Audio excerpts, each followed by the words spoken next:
Xin chào mọi người, mình là Hồng. Mình là Bách đến từ tập đoàn Sao Đỏ. Do tình hình dịch bệnh, giao thông bị hạn chế nên bên mình sẽ làm một video để giới thiệu khu công nghiệp đến với mọi người nhé.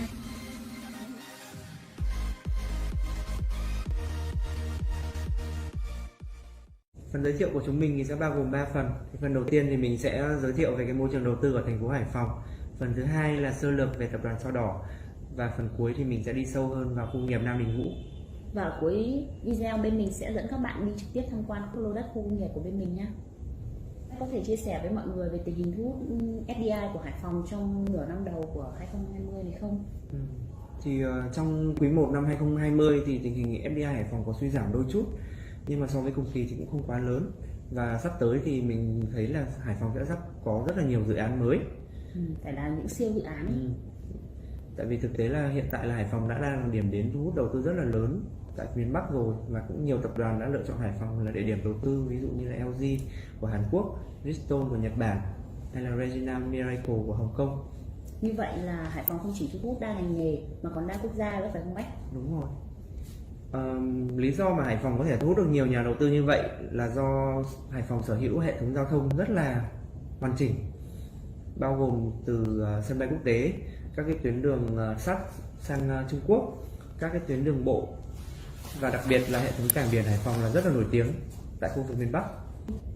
Hiện tại thì tại Hải Phòng có khoảng hơn 40 cảng lớn nhỏ, và nếu các thị trường của bạn lựa chọn là châu Á cũng như là Trung Quốc, Hồng Kông hay là Singapore thì các bạn có thể sử dụng cảng Nam Đình Vũ nằm ngay trong khu công nghiệp Nam Đình Vũ.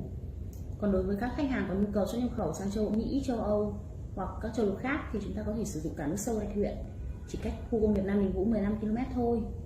Thông tin về một số các chuyến tàu thì chúng mình sẽ gửi email cho các bạn nhé, nhớ để lại email chúng mình sẽ gửi sau. Hiện nay vấn đề lao động tại Hải Phòng là một vấn đề mà nhà đầu tư rất quan tâm. Thì mình cũng tin tưởng là với hơn 25 trường đại học, cao đẳng và dạy nghề thì lực lượng lao động của Hải Phòng hoàn toàn có thể cung cấp được cho các nhà đầu tư. Và mình cũng được biết là hiện tại có một số công ty có cái số lượng lao động rất là lớn, lên tới hơn 30.000 công nhân, nhưng mà vẫn có thể đáp ứng được. Như vậy là cái tiềm năng thu hút lao động của Hải Phòng vẫn còn đang rất lớn đúng không? Mình xin giới thiệu với các bạn, hiện tại là chúng mình đang ngồi tại trụ sở chính của tập đoàn Sao Đỏ. Và tập đoàn Sao Đỏ thì được thành lập từ năm 2002, và sau hơn 18 năm hoạt động thì hiện tại trở thành một tập đoàn đa ngành nghề và có tới 4 công ty thành viên hoạt động trong các lĩnh vực là khu đô thị, xăng dầu, vật liệu xây dựng, công ty xây dựng và công ty kho bãi logistics. Với hoạt động đa ngành nghề như vậy thì đâu là hoạt động mũi nhọn của tập đoàn Sao Đỏ? Như bạn cũng biết là tập đoàn Sao Đỏ thì tiền thân là một công ty hoạt động trong lĩnh vực bất động sản đô thị, và hiện tại là đang tập trung rất là mạnh vào bất động sản khu công nghiệp. Như vậy là bất động sản là... Đúng rồi. Và mình cũng nói thêm là với cái đặc tính là một công ty địa phương nhiều năm hoạt động tại thành phố Hải Phòng, nên là cái việc mà chủ đầu tư tập đoàn Sao Đỏ hỗ trợ các doanh nghiệp trong việc làm thủ tục thì rất là thuận lợi. Bây giờ thì bên mình sẽ giới thiệu cụ thể về thông tin khu công nghiệp Nam Đình Vũ đến các bạn. Và sau phần này thì bên mình sẽ đưa các bạn ra tham quan trực tiếp khu công nghiệp, các lô đất nha. Các bạn rời màn hình. Trên đây thì mình có sử dụng cái hình ảnh Google Maps để thể hiện cái độ khái quát về vị trí của khu công nghiệp. Và trong phần này thì mình chỉ lưu ý một cái điều là khu công nghiệp bên mình thì nằm trong khu kinh tế Đình Vũ Cát Hải, và nhà đầu tư thì sẽ được hưởng rất là nhiều ưu đãi, và mình sẽ nói vào phần ưu đãi thế ở sau nhé. Khu công nghiệp Nam Đình Vũ sở hữu vị trí rất thuận lợi khi nằm gần các hạ tầng quan trọng của thành phố Hải Phòng. Thì mình có thể hiện khu công nghiệp Nam Đình Vũ là phần bôi màu vàng ở trên hình, và như các bạn cũng thấy là khu công nghiệp Nam Đình Vũ thì rất gần với đường cao tốc Hà Nội Hải Phòng, và nằm ngay dưới cầu đường Tân Vũ Lạch Huyện, kết nối trực tiếp với cảng quốc tế nước sâu Lạch Huyện. Đồng thời là hiện tại là chúng mình đang ở văn phòng ấy, thì nếu mà chúng mình xuống khu công nghiệp thì sẽ đi qua tỉnh lộ 356 kết nối trực tiếp với trung tâm thành phố, cũng như là khu công nghiệp thì rất gần với cao tốc Hải Phòng Hạ Long, và đi sang Hạ Long hiện tại chỉ mất 30 phút. Vị trí mình đang chỉ đây thì là hệ thống cảng Hải Phòng, và vị trí này thì là cảng Nam Đình Vũ nằm trong khu công nghiệp Nam Đình Vũ. Thì như các bạn thấy, nếu mà nhìn trên bản đồ thì hiện tại là vị trí của cảng Nam Đình Vũ là nằm ngay phía ngoài, rất sát với các cái tuyến luồng quốc tế và nội địa. Khu công nghiệp Nam Đình Vũ đã hoàn thành tất cả các hồ sơ pháp lý cần thiết để thu hút nhà đầu tư, và khu công nghiệp có thời hạn đến năm 2029. Quy hoạch khu công nghiệp thì tổng diện tích của khu công nghiệp là 1.329 ha, Như các bạn có thể nhìn thấy trên bản đồ thì phần phía trên của cầu Đình Vũ Cát Hải thì bên mình sẽ gọi là giai đoạn 1, và phần phía dưới của cầu Đình Vũ Cát Hải sẽ là giai đoạn 2. Và hiện tại bên mình đang chia làm 4 phân khu chức năng bổ trợ lẫn nhau. Và cái phân khu thứ nhất là phân khu cảng biển và logistics. Thì phân khu này là bên mình đã nói ở trên là sẽ có cảng Nam Đình Vũ nằm trong phân khu này, và phần đất logistics sẽ được thiết kế nằm ngay sát cảng Nam Đình Vũ. Phân khu thứ hai là khu bồn bể chứa xăng dầu và cảng hàng lỏng. Phân khu thứ ba là phân khu dành cho đất công nghiệp, và hiện tại đã có thể cung cấp đầy đủ các tiện ích cần thiết để sản xuất công nghiệp. Phân khu cuối cùng là một quỹ đất rất lớn. Đây là một khu phức hợp công nghiệp và kho bãi, là hoàn toàn nằm trong giai đoạn 2 của dự án mình. Trên hình thì mình có thể hiện một số cái hạ tầng đã hoàn thành tại giai đoạn 1 của khu công nghiệp, bao gồm như trạm điện, trạm xử lý nước thải, cảng Nam Đình Vũ, cũng như là hệ thống đường xá và đèn đường hoàn chỉnh. Và phân khu thứ hai thì hiện tại bên mình đang tiến hành san lấp và cũng như là thi công cơ sở hạ tầng. Trên đây thì bên mình có thể hiện một số cái vị trí đất trống tại giai đoạn 1. Thì các bạn có thể thấy cái phần màu cam là cái diện tích đất trống dành cho đất kho bãi khoảng 31 ha, và cái phần màu vàng là phần đất trống dành cho đất công nghiệp khoảng hơn 23 ha. Bác có thể phân tích một chút về cái sự liên hoàn giữa các phân khu ở giai đoạn 1 này được không? Vì mình nhìn vào đây mình đã thấy có một cái sự kết nối rất là chặt chẽ. Như các bạn có thể nhìn thấy là bên mình có một cái hệ thống từ cảng container đến cảng hàng lỏng, là cái nơi mà cũng sẽ cung cấp nguyên vật liệu cho quá trình sản xuất của các cái nhà máy trong khu công nghiệp. Và các nhà máy trong công nghiệp sau khi mà hoàn thành việc sản xuất thì sẽ có thể lại tiếp tục sử dụng hệ thống kho bãi cũng như hệ thống cảng để có thể xuất hàng ra nước ngoài. Và về cái khoảng cách từ đất công nghiệp đến cái phần cảng rất là gần, chỉ dưới 1 km, rất thuận tiện cho cái việc sản xuất liên hoàn cũng như là giảm thiểu tối đa các chi phí vận tải. Giai đoạn 1 của khu công nghiệp Nam Đình Vũ đến nay đã lấp đầy được đến 85%, và giai đoạn 2 đang được đẩy mạnh triển khai rất nhanh. Và phần khoanh ở trên đây chính là phần mà bên mình đang triển khai là hạ tầng rồi, có thể sẽ bàn giao vào quý 3 2020 này. Vấn đề mà nhà đầu tư cực kỳ chú trọng quan tâm đó là ưu đãi thuế. Đúng rồi. Thì như mình cũng chia sẻ ở bên trên là khu công nghiệp Nam Đình Vũ này nằm trong khu kinh tế Đình Vũ Cát Hải, vì vậy nhà đầu tư sẽ được hưởng cái mức ưu đãi về thuế thu nhập doanh nghiệp rất là lớn. Thì như các bạn biết là cái thuế suất thông thường là 20%, nhưng mà khi bạn đầu tư vào khu công nghiệp Nam Đình Vũ thì mức thuế sẽ là 10% trong vòng 15 năm kể từ khi mà doanh nghiệp có doanh thu, cũng như là sẽ có thêm một ưu đãi nữa khi mà doanh nghiệp có lợi nhuận, đó là miễn 4 năm, tức là thuế 0%, và 9 năm tiếp theo giảm một nửa, có nghĩa là chỉ khoảng 5% thôi. Còn về thuế sử dụng đất và tiền thuê đất trả cho nhà nước thì sao bác nhỉ?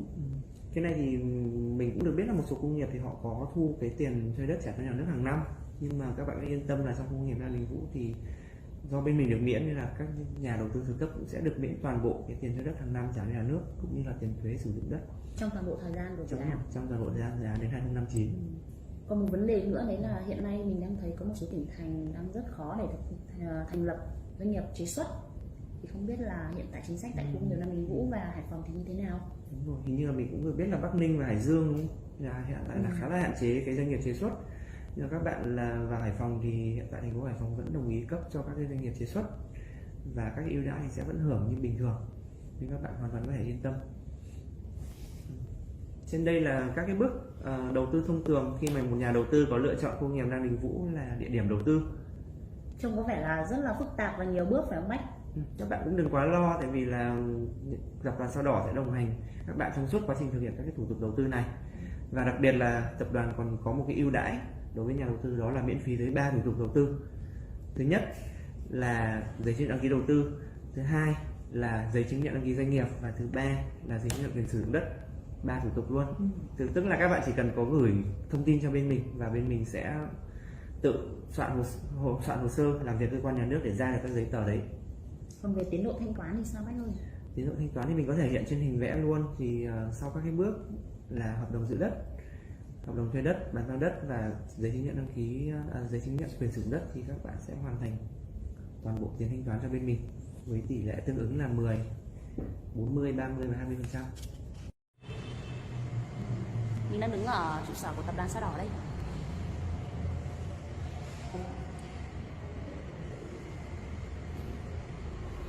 Bây giờ mình sẽ đưa các bạn đi ra tham quan các lô đất của khu công nghiệp nha. Bây giờ thì mình sẽ lên xe để đưa các bạn ra khu công nghiệp nha.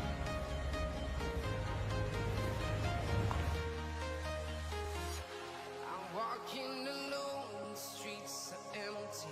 The only thing I can see is my own silhouette. I'm getting stronger. Các bạn có thể thấy trước mặt các bạn chính là cái điểm cuối cùng của cao tốc Hà Nội Hải Phòng, và ngay sau đó là ngay sau đó là cái cầu Bạch Đằng kết nối thẳng từ Hải Phòng sang Hạ Long. Hiện tại mà nếu mà sử dụng cái cầu này thì chúng ta chỉ mất 30 phút để sang đến thành phố Hạ Long thôi, và tương lai là cái đường cao tốc từ Hạ Long đấy sẽ mở rộng lên biên giới với Trung Quốc.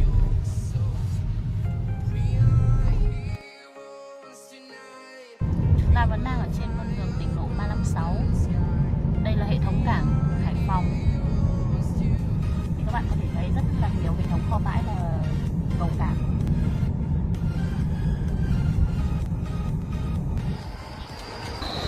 Xin giới thiệu đây chính là cổng của khu công nghiệp Nam Đình Vũ nhé. Và cái diện tích của khu công nghiệp thì bắt đầu sẽ tính từ cái điểm của cái cổng này.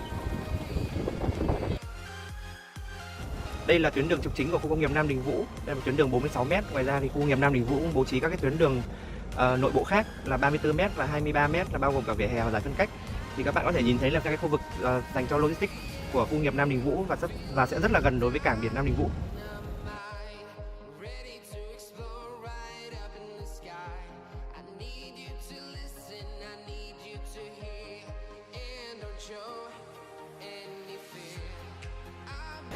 Mình xin giới thiệu với các bạn đây là cảng Nam Đình Vũ. Cảng Nam Đình Vũ thì đã đi vào hoạt động từ tháng 1 năm 2018 và hiện tại có thể đón được các cái tàu trọng tải rất là lớn hơn so với ở khu vực cảng Hải Phòng phía bên trong. Nó là tiếp nhận tàu với 40.000 DWT giảm tải, tàu 4 vạn giảm tải, và hiện tại là rất là nhiều các cái doanh nghiệp thì đã lựa chọn cảng Nam Đình Vũ tại vì hệ thống cầu cảng cũng như là cần cầu đây rất là hiện đại và mới hơn so với các cảng nằm khu phía trong thành phố Hải Phòng.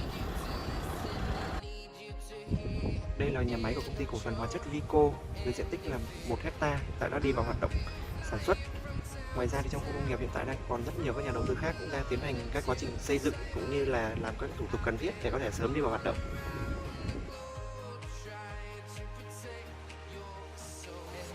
Xin giới thiệu với mọi người, đây là khu vực nhà xưởng do tập đoàn Sao Đỏ có nhận xây dựng cho công ty New Century Việt Nam.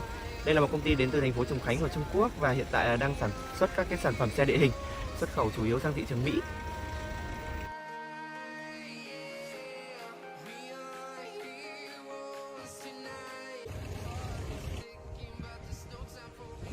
Xin giới thiệu với mọi người trước mắt là các cái mảnh đất còn trống của khu công nghiệp Nam Đình Vũ. Hiện tại thì về đất công nghiệp giai đoạn 1 thì khu công nghiệp còn trống khoảng 23 hectare.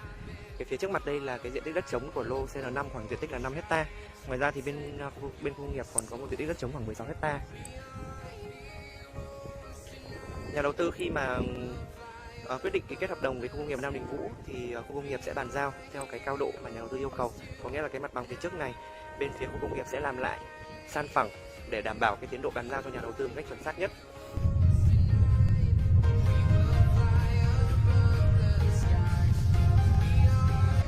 Phía trước mặt đây là cái khu vực tiện ích của khu công nghiệp Nam Đình Vũ. Thì các bạn có thể thấy đấy là trạm điện này.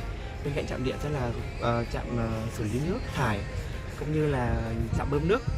Hiện tại là đối với giai đoạn 1 của khu công nghiệp Nam Đình Vũ thì các cái tiện ích đã được cung cấp một cách đầy đủ tới toàn bộ chân các cái lô đất.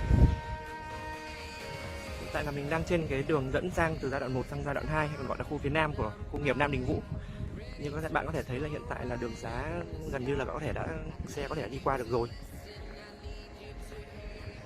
Hiện tại giai đoạn 2 là bên khu công nghiệp Nam Đình Vũ thì đã tiến hành cái việc san lấp, như các bạn có thể thấy ở giai đoạn 2. Và diện tích san lấp là khoảng được 150 hectare rồi. Dự kiến là có thể bàn giao cho nhà đầu tư vào khoảng quý 3 năm 2020.